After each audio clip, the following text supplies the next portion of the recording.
그래서 이제 직접 이용할 수 있는 얘기죠. 전류가 얼마나 흐르고 저항이 얼마이고 그 반도체나 배터리, 전지 그리고 저항을 어떻게 연결해야 되는지 그리고 뭐 에너지, 인류는 얼마인지 그리고 회로를 해석하는 방법에 이 키레이호프의 법칙 그리고 휘스턴 브릿지 이런 것들이 있습니다. RC 회로도 알아야 되고 알아야 되는 게 너무 많아요. 근데 작은 단원이 무려 10개나 돼서 사실 2시간 만에 하기는 좀 어렵지만 여러분들이 아마 알만한 것들은 좀 지나가고 꼭 알아야 될 거. 마이크가 너무 커서 내가 소리를 막 못 지르겠어. 먼저 전류란 무엇인지. 전류는 한마디로 보면 전하의 흐름이다 이렇게 돼 있죠. 전하의 흐름. 전류 이 전자가 전하, 흐름, 흐를 유자잖아요. 그러면 전하가 이동할 수 있는 길이 있어야겠죠. 도선이라든지 또는 장치, 어떤 전기 장치라든지 이런 것들을 연결되어 있는 이런 것들을 회로라고 합니다. 회로. 서킷이라고 하죠. 서킷. 자동차 달리는 경주 회로도 그 길도 서킷이라고 하잖아요. 그죠? 그때는 이제 자동차가 달리는 거고 지금은 전하가 달리는 겁니다. 여기 보면 전원이 있죠. 전원, 배터리. 그죠? 여기 이제 전원이 되고 일반적으로 전원이라고 하는 형태가 배터리로 되어 있어요. 그죠? 넓은 개념은 전원, 전기적인 에너지 원천이라는 뜻입니다. 전기적인 에너지 원천, 줄여서 전원이라고 하는 거고, 그런 것들은 이제 저항체죠, 저항. 저항. 저항이 작거나 저항이 없이 달릴 수 있는 이 길을 도선이라고 하는 겁니다. 도선. 도로, 그죠? 도로인데, 여기는 저항이 아주 작아서 또는 뭐 작아서 거의 저항이 없다고 생각을 해도 돼요. 그런데 이 저항이 있는 거지. 여기는 좀 달리기가 힘들어요. 그렇죠? 그리고 길을 열었다 닫아주는 스위치가 있고요. 그렇죠? SW 이렇게 하기도 하고. 그래서 어쨌든 장치들이 있습니다. 여기서 장치 스위치도 뭐 넓은 개념으로는 장치라고 할 수 있지만 저항이 없기 때문에 연결이 되면 이건 단속만 해주는 거예요. 단속 가고 못 가고만. 그래서 여기서 이 장치는 이 저항과 전원이 연결된 두 개의 장치가 되는 거죠. 쭉 넘어가서 배터리가 어떻게 생겼는지 배터리의 종류도 나와 있죠. 이렇게 자동차 배터리처럼 큰 것도 있고 이렇게 아주 작게 이런 걸 건전지라고 그러죠. 액체가 아니라 분말이나 또는 고체로 되어 있기 때문에 우리가 건전지라고 하는 거고 그냥 일반적인 전지, 화학전지 같은 경우는 전해질이 안에 있죠. 액체 전해질. 여기도 당연히 건전지에도 전해질이 있는데 전해질 자체가 이제 가루나 이렇게 분말 형태로 되어 있습니다. 완전한 가루는 아니에요. 그 안에 이제 전해질이 그 물기가 있는 가루질. 물기라고 하기는 그렇고 그 화학 액체가 분말 형태로 같이 되어 있는 거고 자동차 배터리 이건 자동차 배터리를 그려놓은 건지는 잘 모르겠지만 자동차 배터리 같은 경우는 실제 그 안에 액체가 있죠. 그렇죠? 전해질이 있어서 전류를 흐르게 하는 그런 장치가 됩니다. 전원장치 중에 배터리를 지금 보게 된 거고 그림 18-3은 이제 배터리 전원장치를 이렇게 한쪽이 길고 반대쪽은 짧은 막대로 회로 기호로 이렇게 표현합니다. 직류 전원장치라고 합니다. 직류 전원장치. 오늘 실험할 때 여러분들이 사용한 전원 그것도 직류 전원장치인데 전압을 변하게 할 수 있죠. 그래서 가변 전압 전원장치가 되는 겁니다. 가변 전압. 근데 배터리 같은 경우는 전압을 우리가 바꿀 수가 없죠. 임의로. 완전히 고정전압이죠. 고정전압. 어쨌든 직류예요. 한쪽으로 플러스 마이너스가 이렇게 정해져 있습니다. 그래서 플러스 쪽으로 전류가 이렇게 나오도록 되어 있죠. 이렇게 기호 흐르는 전류의 크기를 기호 I로 표시한 거고 이건 이제 도선이에요. 도선. 그죠? 도선은 일반적으로 그냥 선으로 표시하면 저항이 매우 작은 구리선이라고 생각을 하면 되고 그거 말고 다른 어떤 물체가 이렇게 있을 때 그 물체는 이렇게 단면적이 있겠죠. 이제 가장 간단한 모형으로 표현하면 단면적 A가 있겠고 이 길이가 있겠죠. 길이 대문자 또는 소문자 L로 이렇게 표현할 수 있을 겁니다. 자, 이렇게 저항체의 어떤 기하학적인 모양을 간단하게 표현할 수 있고, 비번 같은 경우에는 이 전해질 자체가 배터리가 될 수도 있지만, 여기서는 이제 외부에 배터리가 있고 전해질로도 전류가 흐를 수 있다는 얘기예요. 전해질로도. 이 전해질은 이게 이제 이온이죠. 이온의 형태로 녹아 있는, 물질이 이온의 형태로 녹아 있는 그런 액체, 이걸 이제 전해질이라고 합니다. 그리고 이제 10번 그림은 A번하고 비슷한 그림 같지만 이거는 이제 고체가 아니에요. A번에 있는 이 그림은 고체예요. 고체, 금속이거나 금속이 아니거나, 대개는 이제 금속이겠죠. 전류가 잘 흐르는. 10번의 경우에는 이게 기체 방전관, 그래서 형광등 속이라고 생각하면 됩니다. 형광등. 옛날, 지금 우리 LED 형광등 말고 옛날 진짜 형광등, 아니면 이 전자 음극선 실험할 때 그 방전관이 됩니다. 네온 사인 같은 거 생각하면 돼요. 그래서 안에는 기체가 들어 있는데도 불구하고 전류가 흐를 수가 있습니다. 그래서 전류는 꼭 이렇게 A번 그림처럼 우리가 알고 있는 저항이나 금속에만 전류가 흐르는 게 아니라 액체에도, 그리고 기체에서도 전류가 흐를 수 있는데, 전류라고 하는 건 전하의 흐름이니까 전하가 여기를 지나간다는 얘기겠죠. 어떤 형태로든 전하가 움직이는데, B번의 경우에는 이온이 돼서 움직이는 거고, C번의 경우에는 역시 이것도 이온이라고 할 수는 있어요. 근데 액체 속에 떠 있는 게 아니라 기체 속에 있는 이온이 되겠죠. 이온 또는 플라즈마, 뭐 이런 형태가 되는 겁니다. 그래서 쭉 읽어보시면 지금 얘기했듯이 다양한 전류의 형태가 있다는 그런 얘기가 나올 거고, 여기 이제 전류의 방향, 여러분 교재에 보면 오래전부터 관습적으로 플러스 전하가 흐르는 방향으로 정합니다. 실제 플러스 전하가 양전하가 흐르지 않는다면 음전하가 흐를 텐데, 음전하 흐르는 것의 반대 방향, 이렇게 생각을 하면 돼요. 축제긴 축제인가 보네. 막 노래소리도 나오고. 예전에는 막 이렇게 시끄러우면 교수님이 아씨 오늘 수업하지 마 했는데, 그치? 근데 그런 걸 여러분들 모를 거 아니야, 그치? 언제 대학생이었던 적도 없었고, 지금 2학년들도 작년에 코로나 때문에 수업 자체를 거의 못했으니까 축제를 아예 못했죠. 축제를. 자, 여기 이제 전하 운반자라고 하는 게 있는데, 전하 운반자는 말 그대로 전하예요.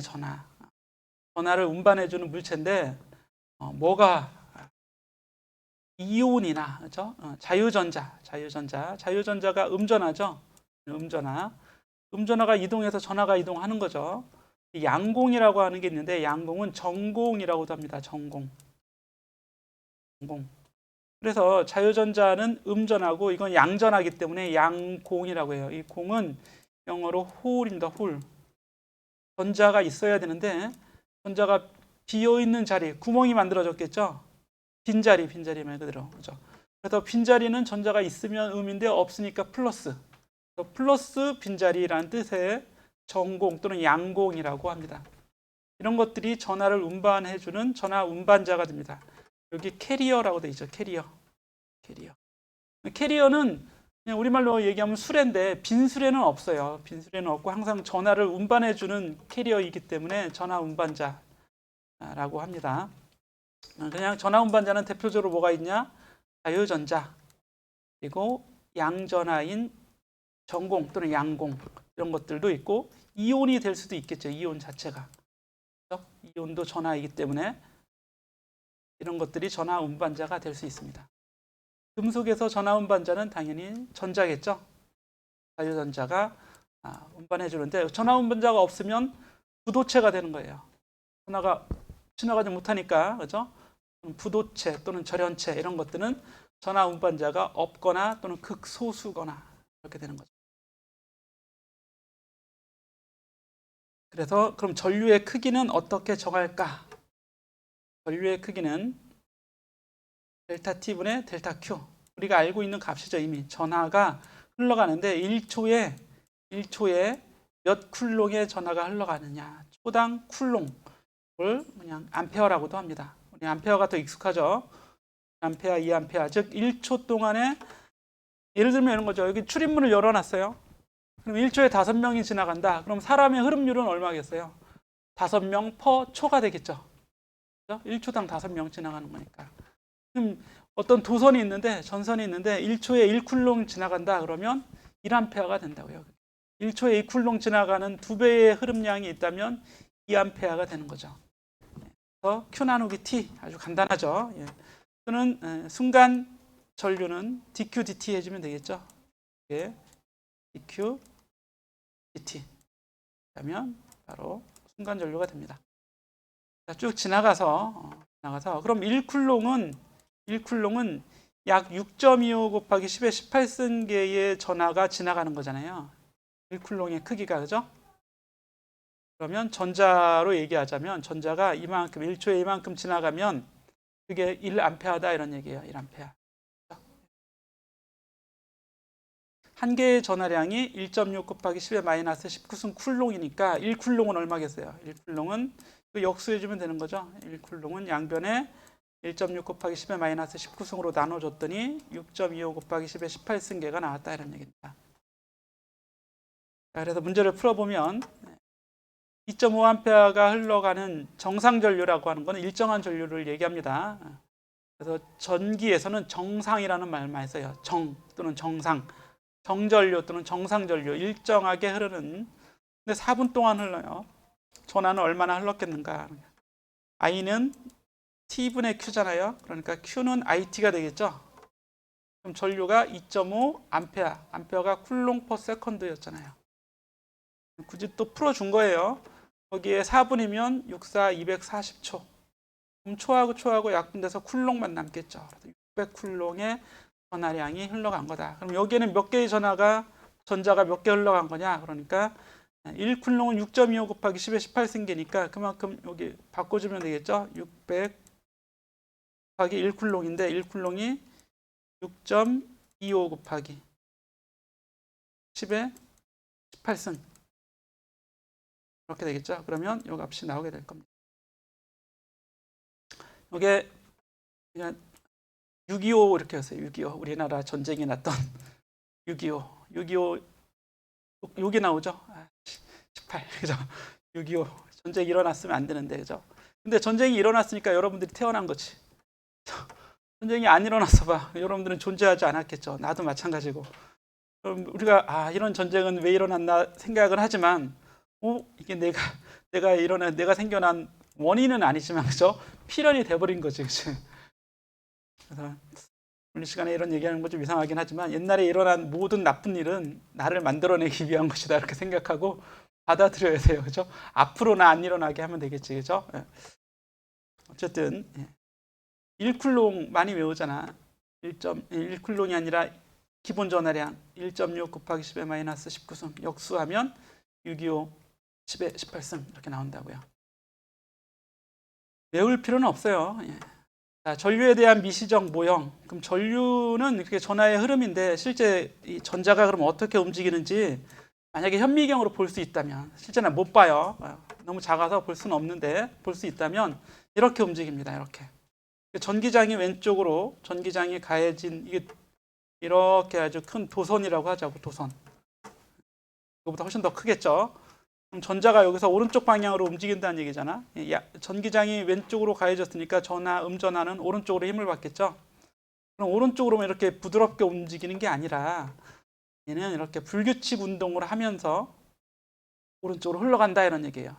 전체적인 흐름은 오른쪽이지만 순간적인 움직임은 이렇게 랜덤한 방향으로 움직이고 랜덤하게 움직이면서 오른쪽으로 흘러간다. 흘러가는 이런 속도를 유동 속도라고 합니다. 유동 속도. 여기도 보면 유동이라고 나오죠. 영어로는 드리프트라고 하죠. 말 그대로 흐름이에요. 흐름. 그러니까 쭉 미끄러져서 움직이는 걸 드리프트라고 하잖아요. 드리프트. 그래서 드리프트를 하게 되는 겁니다. 이런 것들 이렇게 순간순간 움직이는 거 이건 드리프트가 아니라 전체적인 통계를 내보니까 오른쪽으로 가면서 흐르면서 움직이더라 이런 얘기입니다. 충돌하면서 오른쪽으로 가더라. 이렇게 유동 속력 드리프트라는 말을 잘 기억을 하면 됩니다. 그럼 요 유동속력이라는 얘기는 전기력이나 전기장의 평행한 방향으로 움직이는 그런 결과적인, 그죠? 결과적인 운동이죠. 그래서 전류가 된다 이런 얘기입니다. 이 유동속력이 바로 전류를 만들어내는 거죠. 뭐 듣고 나면 당연한 얘기예요, 그렇죠? 물의 흐름을 만들어내는 거지. 물 분자 하나하나의 흐름. 그런데 물 분자를 자세히 우리가 작은 걸 보자면 물 분자 막 불규칙하게 움직이면서 있잖아요, 그렇죠? 잔잔한 물, 그냥 컵 속에 있는 물도 물 분자들은 가만히 있는 게 아니죠.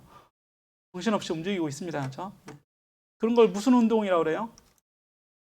그럼 분자의 이런 불규칙한 운동을 브라운 운동이라고 합니다. 브라운.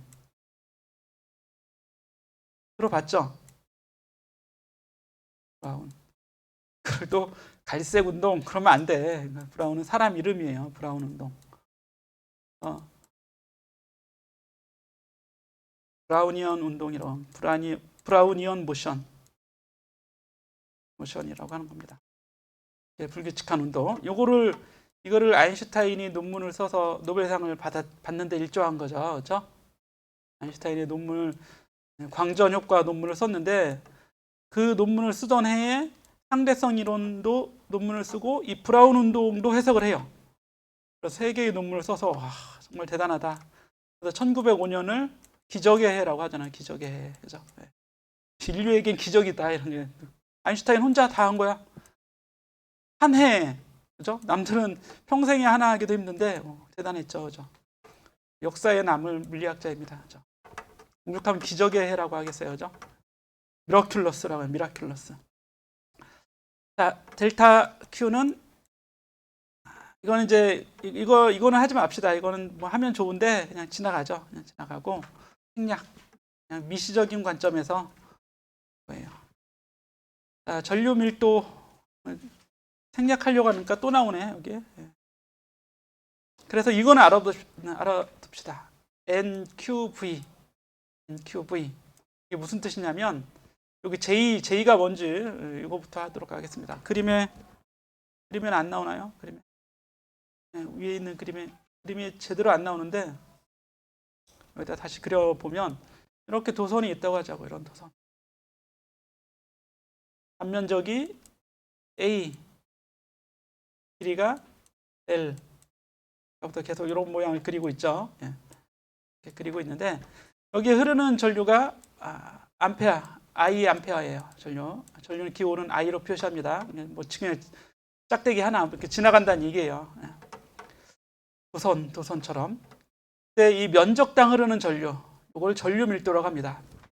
전체 흐르는 양은 예를 들어서 사람들이 문을 지나가는데 문이 넓으면 많은 사람이 지나가겠죠. 문이 좁으면 사람이 조금밖에 못 지나가겠지. 그래서 어떤 정해진 공간을 얼마나 많은 사람이 지나가는가, 이게 이제 진정한 흐름률이 되잖아, 그렇지? 정해진 일정한 면적당, 단위 면적당 흐르는 전류, 이걸 전류 밀도라고 하는 겁니다. 그래서 단위로는 전류 나누기 면적이니까 전류의 단위는 암페어죠. 면적의 단위는 미터 제곱. 그게 전류 밀도의 단위가 돼요. 이걸 그대로 씁니다. 암페어 퍼 미터의 제곱.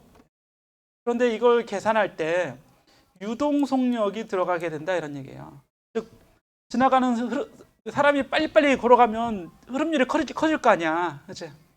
느릿느릿 지나가면 답답하잖아, 그렇지? 흐름률이 되게 작겠죠? 전류 자체가 작겠지. 그래서 전하가 얼마나 빨리 유동 속력이 얼마나 빠른가, 이게 전류를 좌우한다고요. 전류 밀도를. 나머지는 N은 밀도예요. 말 그대로 밀도. 이건 입자의 밀도. 사람이 적으면 지나가는 사람도 적겠지. 그죠? 사람이 많아야, 넓은 문에 사람이 많아야 많이 지나갈 거 아니에요. 사람이 2명밖에 안 되는데 이게 뭘 얼마나 지나가겠어. 지나갈 수 있는 사람이 많이 있어야 전류도 커지겠죠. 그럼 이것도 타당합니다. 그죠? 그리고 Q가 뭐냐면 한 사람이, 하나의 전하 운반자가 운반하는 전하량을 얘기하는 거예요. 되게 이제 자유전자 같은 경우는 그냥 기본 전하 하나밖에 없죠. 전하 2개씩 가지고 있는 그런 전자는 없잖아요. 근데 이온 같은 경우에 보면 2가도 있고 3가도 있고 막 이러잖아요. 이온이. 그래서 일반적인 자유전자인 경우에는 그냥 NEV 이렇게 써도 됩니다. 기본 전하량 하나씩 가지고 움직이니까. NQV, NQV 이렇게 많이 외워요. 근데 이걸 유도하는 과정이 앞 페이지에 있는 거야. 어떻게 전류 밀도가 NQV가 되는지. 근데 생각해 보면 그럴 것 같아요. 많으면, 개수가 많으면, 밀도가 많으면, 크면 흘러갈 수 있는 개수가 많아지니까 그만큼 전류도 많아질 테고, 한 놈당 가지는 전하량 Q가 당연히 크면 클수록 전하량이 많이 흘러갈 거고, 얘네가 빨리 움직이면 전류도 많아지겠죠. 그래서 이거 다 비례합니다. NQV 그렇게 많이 외워요. 외울 때 NQV 외워둡시다. 시험에는 아마 안 날 거지만 외워두자고요. 나중에 여러분들이 이제 물질이나 이런 걸 다룰 때 다시 또 나옵니다. 자, 그리고 아래쪽에 가보면 이런 식도 있죠. J는 이것도 암기할 때는 이게 시그마죠, 시그마. 시그마 E 이렇게 암기하면 됩니다. J는 시그마 E, J는 시그마 E. 하다 보면 그냥 저절로 J는 시그마 E 이렇게 나옵니다. J는 시그마 E. 외우세요. 구구단 외우듯이. 이게 여러분들이 이미 잘 알고 있는 식인데 이게 오음의 법칙입니다. 오음의 법칙. 여기 책에는 안 써져 있죠. 근데 이게 오음의 법칙. 당연한 너무 쉬운 법칙인데 책에 써져 있어야 될 것 같은데 안 써져 있어요. 그렇죠? 이게 왜 오음의 법칙이 되는지 한번 보겠습니다. 자, J는 전류로 바꾸면 면적분의 전류가 J죠. 전류 밀도잖아요. 그렇죠? 좌변의 전류 밀도. 우변에 시그마 있는데 시그마를 거꾸로 쓰면 로 분의 1이 돼요. 로 분의 1. 그래서 시그마는 전기 전도도가 돼서 어떤 물질이 있을 때 이 물질이 전류를 얼마나 잘 흐르는 특징이 있는가, 이걸 전기 전도도라고 하는데, 우리 지난 실험 시간에 비저항 공부했었죠. 비저항은 전류를 못 흐르는 정도잖아. 전류가 얼마나 못 흐르게 하는 물질의 특징, 물질이 전류를 얼마나 잘 흐르는가의 반대. 그래서 이건 사실 또 반대예요. 시그마는 비저항의 역수가 됩니다. 그냥 거꾸로 해주면 비저항, 거꾸로 하면 시그마고, 시그마 역수해주면 그냥 비저항이라고요. 그리고 기호도 보세요. 기호 자체도 거꾸로 쓰면 거꾸로 돼 있죠. 그래서 이런 기호를 쓰는 거예요. 그래서 이게 로잖아, 로. 뒤집어 놓으면 시그마가 돼요. 이렇게 뒤집어주면 시그마 되잖아요. 그리고 V는 ED 공부했었죠. V는 ED 했으니까 E는 V 나누기 D가 돼버리죠. 이렇게 됩니다. 이게 뭐냐면 D 양변에 D를 곱해주고 양변에 I를 나눠주세요. 그러면 A분의 D는 로분의 V 나누기 I가 되죠. 그죠? I분의 V가 뭐예요? 저항이죠. 저항. V는 IR에서, 그죠? 그걸 오음의 법칙이라고 했었잖아. 로분의 R이 되죠. 그럼 이걸 R에 대해서 정리하면 R은 로 곱하기 A분의 L, D 대신에 L 써주세요. 길이니까, 그죠? 그래서 저항식이 나오죠. 이미 저항과 비저항의 관계식, 그죠? 그래서 이게 오음의 법칙 식입니다. 그래서 이 둘은 사실 같은 식이에요. 같은 상대식이 아니라 같은 식. 요거랑 똑같은 식은 얘다, 이렇게 기억을 하면 됩니다. 자, 전자의 유동속력 구해보는데 이거는 지나가겠습니다. 근데 지나가지 말고 결과식만 보도록 하죠. 자, 넓이가 이런 넓이가 있고 10A의 전류가 흘러요. 여러분 배터리 연결하면 전류 이렇게 조절해서 오늘도 보면 한 2A 흐르게 하고 5A가 흐르게 했잖아요. 그렇죠? 그런 것처럼 지금 어떤 도선에 10A가 흐를 때 그럼 구리 원자 속에 있는 자유전자는 어떻게 움직이는지 보자, 이런 얘기예요. 자유전자의 움직이는 속도를 보면 이렇게 됩니다. VD가 2.46 곱하기 10의 마이너스 4승 미터 퍼 세컨드니까 1초에 0.2mm씩 움직이는 거죠. 그죠? 그 도선을 타고 전자가 흘러가는데 1초에 0.2mm 흘러간다고요. 그러니까 오늘 한 이 정도 길이의 도선을 가지고 실험을 했다면 이거 지나가는데 한참 걸리겠지. 그죠? 1초에 0.2mm니까 몇 분 이상 막 걸릴 거 아니겠어요. 그죠? 이렇게 아주 천천히 흘러가는 속도는 이렇게 느리다 이런 얘기입니다. 흘러가는 속도는 느리다. 매우 느리죠. 근데 공기 중에서 여기 B번 문제는 이제 연력학에서 나오는 거예요. 연력학. 공기 중에서 분자의 속도는 엄청나게 빠르죠. 1.15 곱하기 10의 5승인데 이건 이제 전자기체 그랬는데 실제 기체가 아니라 전자를 기체로 생각하고 이 속도를 구하는데 이 속도는 아까 얘기했던 브라운 운동을 하는 순간 속도입니다. 순간 속도. 순간 속력.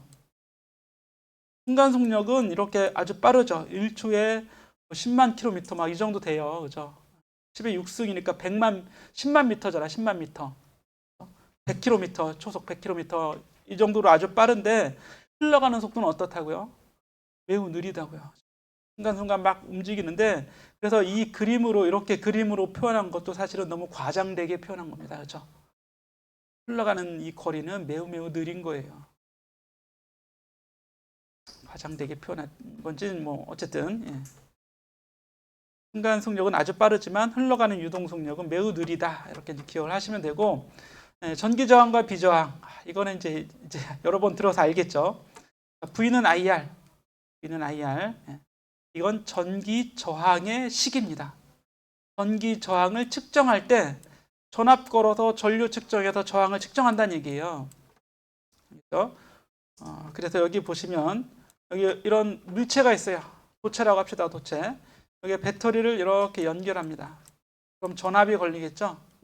그 전압이 이쪽 플러스 마이너스 왼쪽 플러스 양극 쪽의 전위가 VA가 되고 오른쪽 음극 쪽의 전위가 VB예요. 그러면 이 도체 양단의 전위차는 VA-VB가 되겠죠.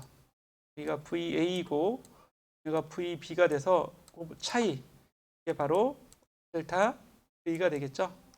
배터리의 전압이라고 할 수도 있고 도체 양단의 전위차라고 할 수도 있겠죠. 그걸 전압이라고 하는 겁니다. 양단의 전위차를 전기 회로에서는 전압이라고 얘기하죠. 볼티지라고 하는 겁니다. 볼티지. 단위가 볼트가 되는 거죠. 그런데 회로에서 여기 흐르는 전류를 측정해 보면 전류 I를 측정해 보면 이 물체의 저항을 I분의 V로 델타 V를 그냥 여기서는 또 V라고 쓴 거예요.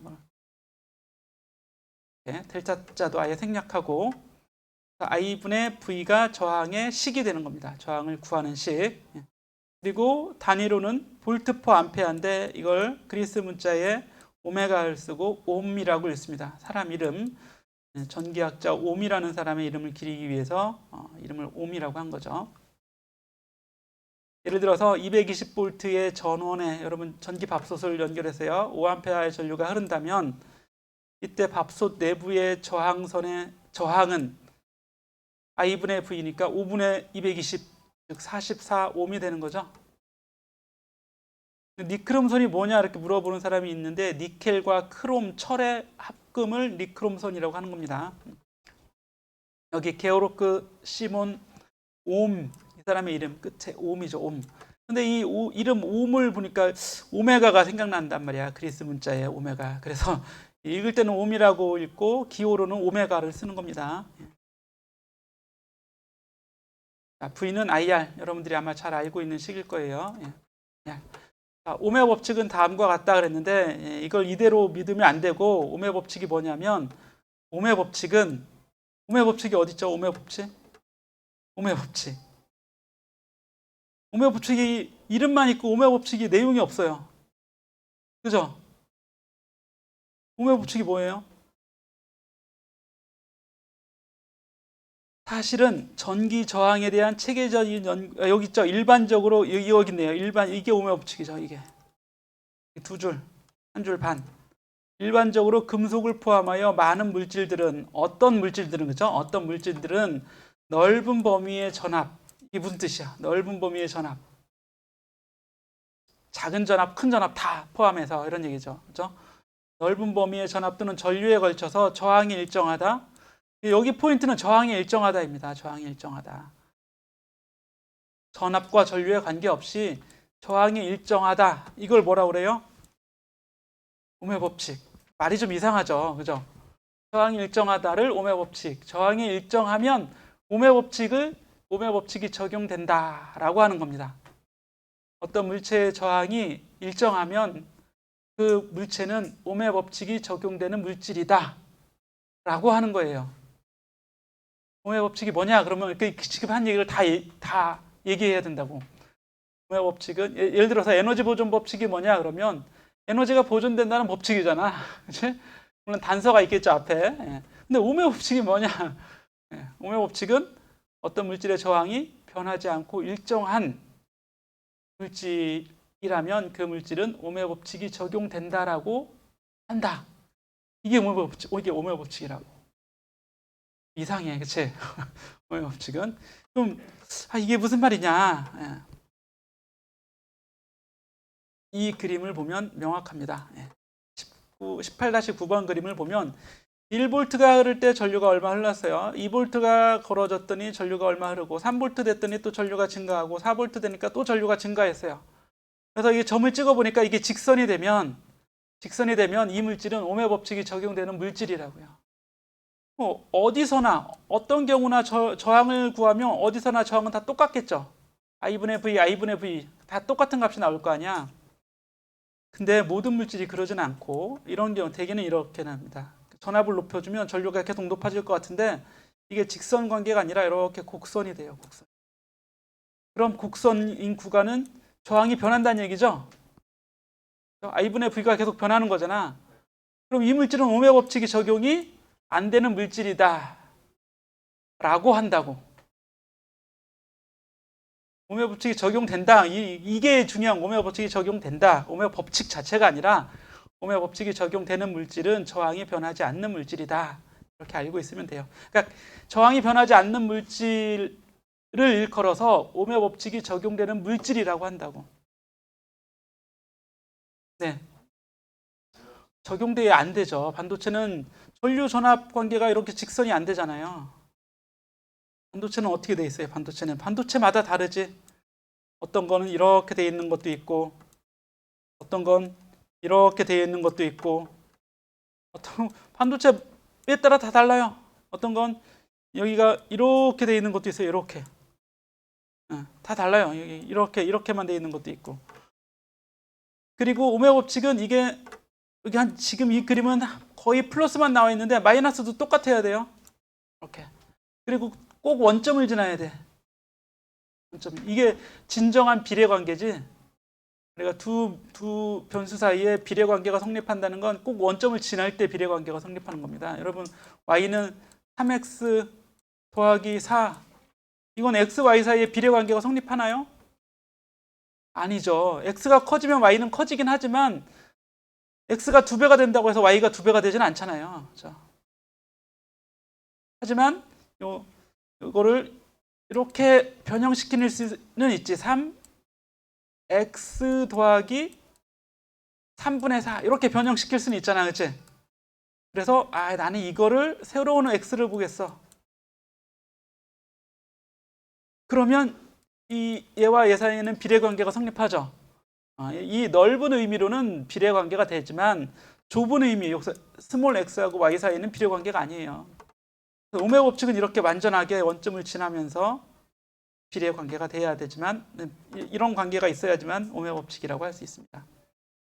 이런 건 이제 저항기라고 합니다. 저항기. 실제 저항은 저항 값인 거고 이런 장치를 표현할 때는 저항기라고 하는데 기는 우리가 이제 생략하고 얘기를 하죠. 그래서 저항은 레지스턴스, 저항 값은 레지스턴스가 되고 이런 장치들은 레지스터라고 하는 겁니다. 하지만 다 저항이라고 일반적으로 부릅니다. 세로 기호는 이렇게 지그재그로 직작으로 표현합니다. 잘 표현해야 돼요. 빨리 그리다가 얘가 이렇게 돼버리면 안 돼. 뾰족하게 이렇게 해야 돼요. 자, 저항에 의한 전압 강화 이런 얘기가 나오는데 여기는 이제 많은 시간이 흐르진 않았네요. 요거까지 좀 해보겠습니다. 예, 전압 강하는 본래는 전위가 떨어지는 정도, 이렇게 전위가 변하는 정도, 저항에 의해서 전위가 변하는 정도인데, 전위가 변했으니까 전위차가 있겠죠? 그렇죠? 전위가 변한 정도, 전위차가 있는데 이 전위차를 다른 말로 그냥 전압이라고 한다고요. 회로에서는. 근데 전위가 떨어집니다. 그래서 떨어진다는 걸 강조하기 위해서 강하라고 하는 거예요. 전압 강하. 저항은 에너지를 쓰는 장치죠. 에너지를 소비합니다. 그렇죠? 전원이 에너지를 공급해주면 저항은 에너지를 써요. 즉 포텐셜 에너지가 줄어들게 되겠지. 에너지를 쓰는 거니까 열 에너지로 바꿔버리는 거잖아요. 그렇죠? 포텐셜 에너지, 포텐셜이 줄어들면서 에너지를 열 에너지로 변환합니다. 그래서 포텐셜이 얼마나 변했는가, 그 포텐셜 이 전하가 저항을 지나가기 전과 지나간 후에 전위를 잽니다. VA, VB. 이 차이. VA-VB. 이게 그냥 V라고요. V. 그걸 전압이라고 한다고. 근데 떨어졌으니까, 저항을 지나면서 포텐셜이 떨어졌으니까 이 차를, 전위 차를 전압 강하라고 하는 겁니다. 전압 강하. 그냥 무슨 말인지만 알아두면 돼요. 그죠? 예. 이것도 V는 IR이에요. V는 IR. 전류 I가 저항 R을 지나면서 전위가 변하겠죠. V는 IR만큼 변하겠죠. R이 I분의 V라고 했으니까 V는 IR. 자, 그리고 비저항. 비저항은 R은 로 A분의 1. 이거 책에 있을 테니까 R은 로 A분의 1. 어떤 물질의 저항은 모양에 따라서 결정이 됩니다. 그 모양이 바로 A분의 L이죠. 아니면 단면적 A, 길이 L. 다섯 번째 보이세요, 그렇죠? 예. 그리고 무슨 물질, 어떤 물질로 되어 있는가, 그 물질의 전기적인 저항의 성질, 이걸 비저항이라고 합니다. 비저항. 단위는 옴미터죠. 옴미터. 옴미터. 로만 남겨두고 다 이항해 버리면 L분의 A 곱하기 저항이니까 저항의 단위 옴, 길이분의 면적 미터. 그래서 뜻을 굳이 해석하자면 길이가 1m이고 단면적이 1제곱미터인 물질의 저항값이라고 생각을 하면 돼요. 요거 1 넣어주고 여기 1 넣어주면 로가 R이 될 거 아니에요. 그죠? 쭉 넘어가서 여러 가지 물질의 비저항이 다음 페이지에 나옵니다. 저항이 제일 낮은 물질이 은입니다. 은이 전류를 제일 잘 흘리게 하는 거고, 구리는 조금 더 높아요. 저항이 조금 별 차이 안 나죠. 얘는 1.6, 이건 1.6, 1.7 정도니까. 금은 저항이 좀 커집니다. 여기는 큰 차이가 없지만 여기는 저항이 아주 커요. 2배까지는 아니지만 거의 2배죠. 거의 2배. 그죠? 3배까지는 아니네요. 알루미늄 조금 더 크고 텅스텐 정도가 되면 이제 좀 커지고, 철, 우리가 잘 알고 있는 철은 한 5배 정도 저항이 크죠. 구리보다. 그죠? 백금, 납 점점 커집니다. 니크롬 있죠. 니켈, 철, 크롬. 요것들 물론 이제 비율이 있을 텐데 저항이 급격하게 커지죠. 반도체 급격하게 작아집니다. 이거 다 10의 마이너스 8승이었는데 여기 10의 마이너스 5승, 1, 몇 배까지 되잖아요. 몇 천까지. 그죠? 구도체는 어때요? 너무너무 커지죠. 10의 14승, 10승 막 이렇게 되니까. 0은 아니에요. 0은 아니지만 무한히요. 엄청나게 큰 비저항을 갖고 있죠. 이렇게 도체와 반도체와 절연체를 구분하는 기준은 비저항을 가지고 저항값이 작으냐, 중간이냐, 아주 크냐 이거 구분을 하는 거고, 또 한 가지 비저항의 온도 계수라고 하는 게 있습니다. 비저항의 온도 계수. 이것도 보면 금속은 이게 플러스예요. 비저항의 온도 계수가 플러스인데 반도체는 마이너스입니다. 근데 이건 이제 실온에서 그래. 실온에서 여기 보면 20도씨에서 일반적인 상온에서, 부도체는 뭐 저항이 너무 크기 때문에 상관하지 않아요. 이게 무슨 뜻이냐면 온도 계수는 온도가 증가하면 저항이 어떻게 변하는가 이런 뜻입니다. 온도가 증가할 때 저항이 변하죠. 그죠? 물질의 특성 자체가 변할 테니까. 금속은 저항이 같이 커지니까 플러스가 되는 거예요. 반도체는 오히려 온도가 올라가면 저항이 줄어듭니다. 전기를 더 잘 흘려요. 저항이 줄어드니까. 금속은 저항이 올라가면, 온도가 올라가면 저항이 커져서 전류가 잘 안 흐르게 되겠죠. 그래서 여러분 이제 컴퓨터나 전자제품 보면 사용하는 적정 온도가 있죠. 너무 온도가 높아도 안 되고 너무 온도가 낮아도 안 돼요. 너무 높으면 그 도선들이 저항이 커져서, 그리고 반도체는 저항이 오히려 감소해서 오작동을 하게 됩니다. 온도가 낮으면 그 반대가 돼서 오작동을 하는 거고. 그래서 아주 추운 겨울에 노트북 같은 거 밖에 갖고 가면 화면도 좀 이상할 뿐더러 잘 동작을 안 합니다. 컴퓨터도 마찬가지고 휴대폰도 그렇죠. 자, 비저항의 온도 계수, 이거는 뜻만 살펴보겠습니다. 여기 이 그래프를 보니까 온도가 증가하죠. X축으로. 저항이 같이 증가해요. 이건 뭐겠어요? 금속이겠죠. 금속. 플러스니까 이 비율이, 그렇죠? 온도에 대한 저항 변화 비율이 플러스예요. 그러면 금속을 표현하는 겁니다. 자, 그럼 이런 것도 생각해 볼 수 있죠. 저항을 재면 거꾸로 온도를 알 수도 있겠지. 어떤 물질의 저항을 재서 온도를 몇 천도, 몇 백도의 온도를 계산할 수 있습니다. 그럼 온도계로 쓸 수 있어요. 이렇게 온도계수에서 숫자만 딱 지우면 금속을 온도계로 쓸 수도 있다. 그래서 반도체 같은 경우에 금속도 마찬가지고 우리가 이제 온도를 재는 온도계로 응용을 합니다. 여러분 온도를 소자로 온도를 재잖아, 그렇죠? 컴퓨터에 보면 CPU 온도 막 재갖고 컴퓨터가 막 보여주잖아. 그 안에 여러분이 알고 있는 온도계를 집어넣어서 재는 게 아니라 이렇게 어떤 이 반도체 자체, 이미 반도체로 되어 있으니까 그래서 일부 구간에 저항을 측정해서 온도가 얼마인지 계산할 수 있게 되는 겁니다. 비교적 정확하게 온도가 측정이 됩니다.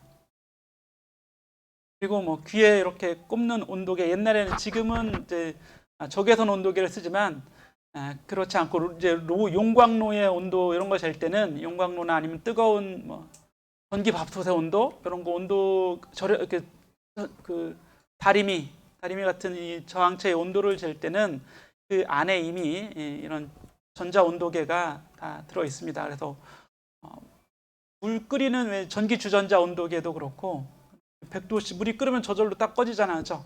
100도씨가 되면 센싱이 돼서 온도 그 전기를 끊어버리는 스위치가 안에 동작하게 돼 있는 겁니다. 그래서 온도 센서로 이용을 한다. 이 정도 알아두시면 되겠고, 잠시 쉬었다가 반도체부터 공부해 보겠습니다.